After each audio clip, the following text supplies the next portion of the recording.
এইটা কি জিনিস বলেন তো?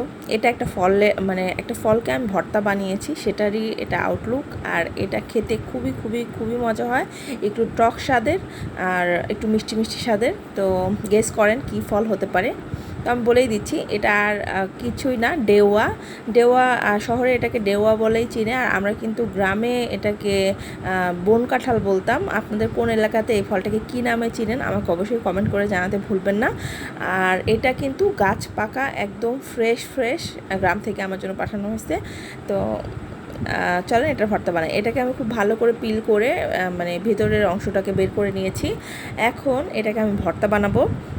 যদি গাছ পাকা ফল হয় তাহলে কিন্তু খেতে একটু মিষ্টি মিষ্টি স্বাদেরই হয়, আর যদি আপনার এটা কাঁচা অবস্থায় পেড়ে পাকানো হয় তাহলে একটু টক স্বাদটা বেশি আসে। তো এখানে এখন আমি দিয়ে দিচ্ছি চিনিটা অবশ্যই স্বাদ অনুযায়ী, আপনি কী টাইপের মিষ্টি খেতে চান সেই অনুযায়ী অ্যাড করে দিবেন। কোয়াটার চা চামচ দিয়ে দিলাম হচ্ছে লবণ, মানে এমনি নর্মাল লবণ যেটা আমরা খাই সেটা।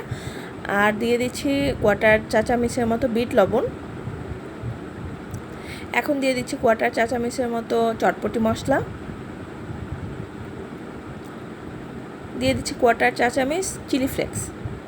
দিয়ে এখন এই সবগুলো উপকরণকে আমি খুব ভালো করে মাখিয়ে নেব একসাথে, তাহলেই কিন্তু ভর্তাটা রেডি হয়ে যাবে, আপনি সার্ভ করতে পারবেন। এটা মানে ছোট বড় সবাই অনেক পছন্দ করবে, এবং এই ফলের কিন্তু পুষ্টিগুণও অনেক, যেমন ভিটামিন সি এর খুব ভালো একটা উৎস এটা।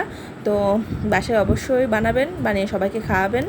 ভিডিও ভালো লাগলে অবশ্যই একটা লাইক কমেন্ট শেয়ার করে যাবেন, পেজটিকে ফলো করে রাখবেন, আর ইউটিউব থেকে দেখে থাকলে অবশ্যই আমার চ্যানেলটিকে সাবস্ক্রাইব করবেন। আজ এ পর্যন্তই, ভালো থাকেন সবাই, দেখা হবে নতুন কোনো ভিডিওতে। আল্লাহ হাফেজ।